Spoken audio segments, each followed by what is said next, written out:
بسم اللہ الرحمن الرحیم والصلاة والسلام علی رسولہ الکریم اما بعد۔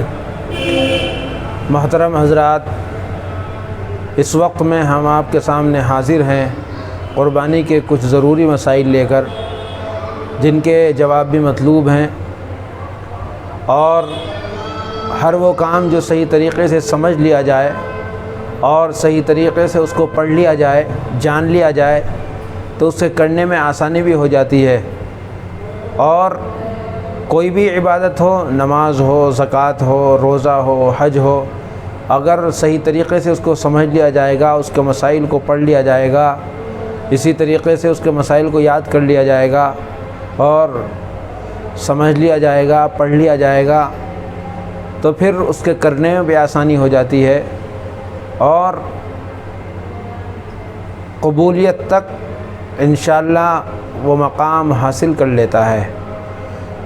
وہ عبادت کا مقام اللہ کے دربار میں قبولیت کا مقام حاصل کر لیتا ہے۔ اسی کے تعلق سے کچھ سوال ہیں قربانی کے تعلق سے۔ اس سے پہلے ہم آپ سے گزارش کریں گے ہمارے چینل کو سبسکرائب کریں اور دوسروں تک پہنچانے میں ہماری مدد بھی کریں، اور صدقہ جاریہ کی نیت سے اس کو آخر تک دیکھیں اور شیئر کریں۔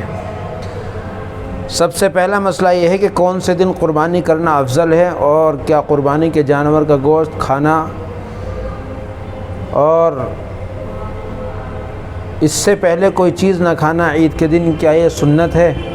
دیکھیے، قربانی کے دن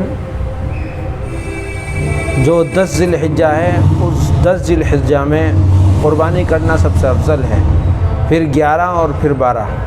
سب سے افضل جو ہے اور ثواب جو زیادہ ہے وہ پہلے دن کا ہے۔ اسی طریقے سے قربانی کے دن یعنی بقرہ عید کے دن، عید الاضحیٰ کے دن صبح سے اپنی قربانی کے گوشت تک کچھ نہ کھانا، اپنی قربانی کے گوشت سے ہی کھانا، یہ مستحب ہے، ثواب ہے۔ اگر کوئی شخص کھا لے گا تو کوئی گناہ نہیں ہے۔ اسی طریقے سے دوسرا مسئلہ یہ ہے، کیا عید کی نماز سے پہلے قربانی ہو سکتی ہے؟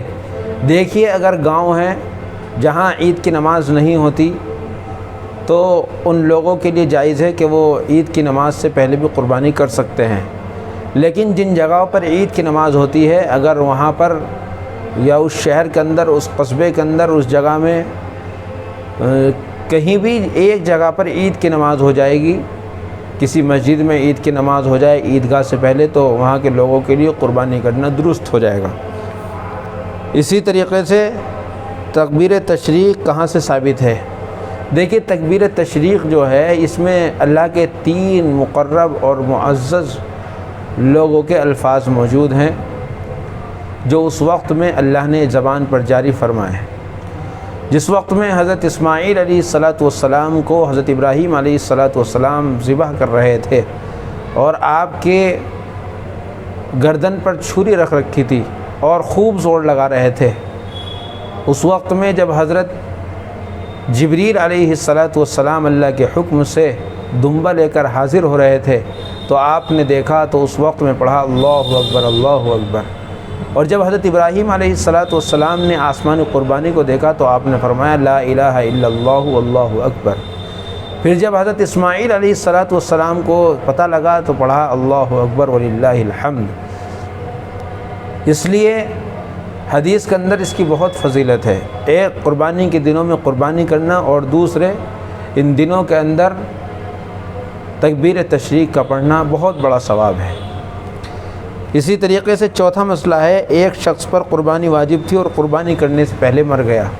اگر کسی شخص کے اوپر قربانی واجب تھی اور اس نے جانور بھی خرید لیا اور اس کا قربانی کرنے سے پہلے ہی انتقال ہو گیا ہے، تو پھر اس کے اوپر سے قربانی بھی ساقط ہو جاتی ہے، قربانی کرنے پھر اس کی طرف سے ضروری نہیں ہے۔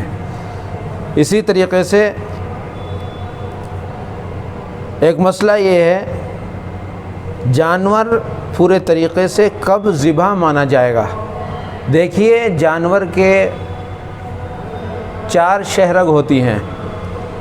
ایک رگ تو وہ ہوتی ہے جس سے سانس لیتا ہے، اور ایک رگ وہ ہوتی ہے جس سے کھانا اور پانی اندر جاتا ہے، اور 2 رگیں وہ ہوتی ہیں جو خون والی ہوتی ہیں۔ اگر ان چاروں میں سے 3 کٹ جاتی ہیں تو پھر وہ جانور ذبح مانا جائے گا، لیکن اگر 3 پوری نہیں کٹتی ہیں یا 2 کٹ جاتی ہیں یا 1 ہی کٹتی ہے تو پھر جانور ذبح نہیں مانا جائے گا، دوبارہ ذبح کرنا پڑے گا۔